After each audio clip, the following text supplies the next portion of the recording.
Hey everyone, it's Jason, and this is our last day on the beautiful Icon of the Seas.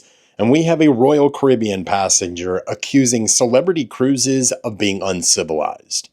We have a cruise guest that was intimidated by the crew, and I need your opinion on this. Do you think this is a rude behavior in the cruise theater? So, cruise story number one, do you think Celebrity Cruises is uncivilized?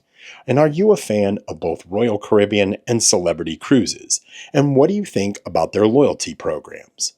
So someone posted on a celebrity board that they were currently on a Royal Caribbean ship, and they felt that the way Royal Caribbean handled their free drinks as part of their Crown and Anchor Society was much more simple and civilized versus Celebrity Cruises, which was uncivilized, because you only get free drinks between 5 and 7, and you would have to pound drinks for 2 hours. Now, I've been on a lot of Celebrity Cruises, and I don't think many people that are part of their captain's club are pounding drinks for 2 hours just to get free drinks. That is just my impression. What do you guys think about each of their programs? Now, I do like Royal Caribbean because you do get vouchers. You get, if you're Diamond, you get 4, Diamond Plus 5, and Pinnacle 6 each day, and it resets at 5 in the morning. I really like that versus Celebrity Cruises that you get the happy hour for 2 hours. But understand, Royal Caribbean used to handle it the way Celebrity Cruises did. They just got so big and their loyalty program got huge, so they offer it this way. Now, many people think eventually Celebrity Cruises will go in that direction. Would you like to see that, or do you not care because you love Celebrity Cruises anyway and it doesn't matter?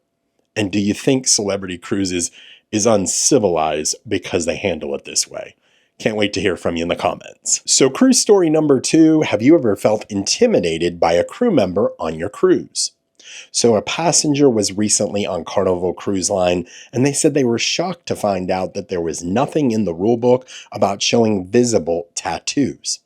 So much so they wrote into John Hill, the brand ambassador for Carnival Cruise Line, and they asked him about it. They also said that many of the crew members had visible tattoos, including the head waiter.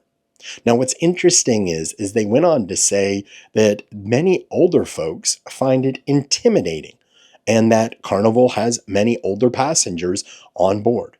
They also said, and I thought this was really interesting, and I don't know if this is true or not, that many people in the United States are having their tattoos removed in order to apply for jobs because many of the jobs in the US don't like them. I don't know if that's accurate or not. Now, John Heald replied back and said, the way we look at it is, as long as it's not offensive, they can have them. And they don't think that it takes away from the service or the fun the crew member would provide, and that's that. What do you guys think? Can't wait to hear from you in the comments. So before I get to cruise story number 3, I would ask that you like this video and please subscribe, as it does help the channel grow. If you could do that for me, I would greatly appreciate it. Thanks so much. So cruise story number 3, and I want your opinion on this because personally, I think this is extremely rude behavior. Now, this is a picture of someone recording in the theater.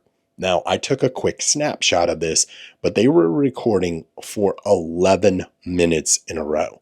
They had it over their head, blocking people's views, and they were swinging it back and forth.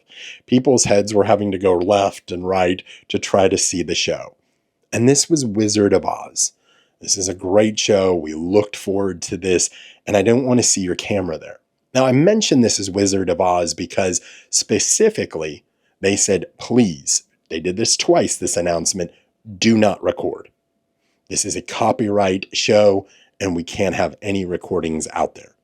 So maybe they're never going to put it out there on the internet. Maybe they're only going to show their friends, but still 2 things. They asked you not to record, and the second thing is you have it way over your head, blocking people's view. The guy behind me, so we were 2 rows back, the guy behind me said he was blocking his view. So 3 rows of people that he was blocking. I just find this extremely rude behavior. There's also people, they were walking down the halls, the aisleways as the show had already started, and they're flashing their lights trying to find seats. Personally, to me, Cruise lines need to do a better job to manage this, and they just need to stop people. If you come in late, you can't go up front. That's my personal opinion. If you're at a theater on land or you're buying a show there, they don't let you do that many times. They'll stop you and you either have to sit in the back or you can't go in. Now, the interesting thing is I went to try to find a crew member to ask them to put it down because I don't want a confrontation. I just don't, and I couldn't find one. By the time I got back, apparently the gentleman in front of him, or excuse me, behind him, said, "Hey, can you put that down? It's blocking my view." What do you think? Is this rude behavior?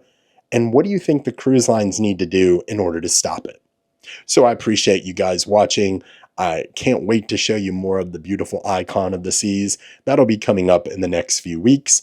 And until I talk to you soon, happy cruising.